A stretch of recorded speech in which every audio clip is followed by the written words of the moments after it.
रत्नैकल्पितमासनं हिमजलैः स्नानं च दिव्याम्बरम् नानारत्नविभूषितं मृगमदामोदाङ्कितं चन्दनम् जातीचम्पकबिल्वपत्ररचितं पुष्पं च धूपं तदा दीपं देवदयानिधे पशुपते हृत्कल्पितं गृह्यताम् सौवर्णे नवरत्नखण्डरचिते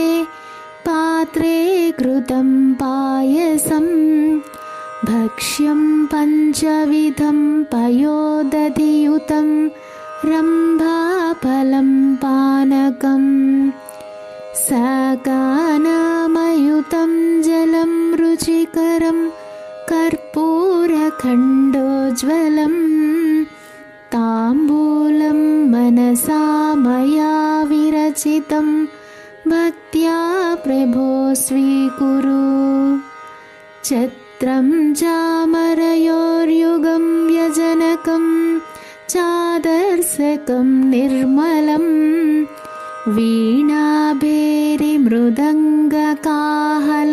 वीणाभेरिमृदङ्गकाहलकलागीतं च नृत्यं तथा साष्टाङ्गं प्रणतिस्तुतिर्बहुविधा ह्येतत्समस्तं मया सङ्कल्पेन समर्पितं तव विभो पूजां गृहाण प्रभो आत्मा त्वं गिरिजामतिः सहचराः प्राणाः शरीरं गृहम् पूजा ते विषयोपभोगरचना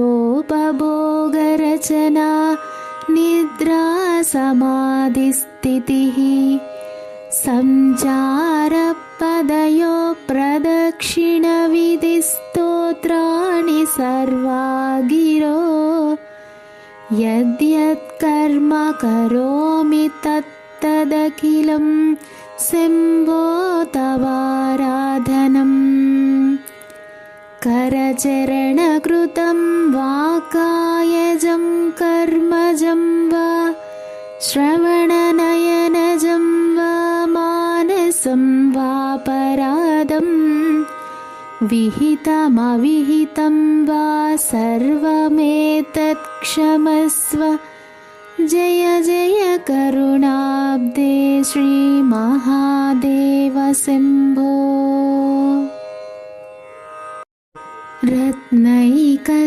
रत्नैकल्पितमासनं हिमजलैः स्नानं च दिव्याम्बरम्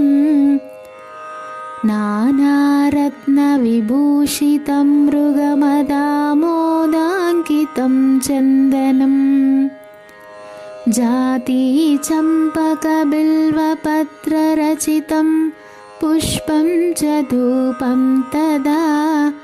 दीपं देवदयानिधे पशुपते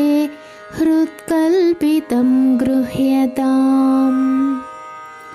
सौवर्णे नवरत्नखण्डरचिते पात्रे कृतं पायसं भक्ष्यं पञ्चविधं पयोदधियुतं रम्भाफलं पानकम् साकानामयुतं जलं रुचिकरं कर्पूरखण्डोज्ज्वलम् ताम्बूलं मनसा मया विरचितं भक्त्या प्रभो स्वीकुरु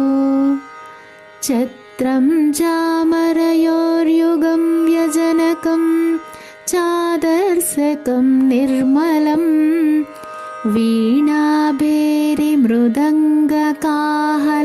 वीणाभेरिमृदङ्गकाहलकलागीतं च नृत्यं तथा साष्टाङ्गं प्रणतिस्तुतिर्बहुविधा ह्येतत्समस्तं मया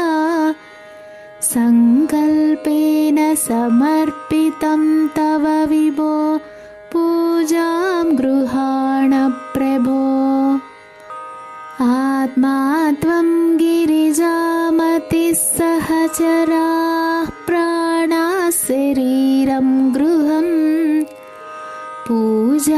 ते विषयोपभोगरचना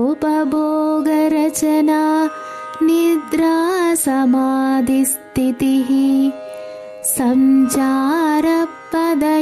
प्रदक्षिणविधिस्तोत्राणि सर्वा गिरो यद्यत्कर्म करोमि तत्तदखिलं शम्भो तवाराधनम् करचरणकृतं वा कायजं कर्मजं वा श्रवणनयनजं वा मानसं वापराधं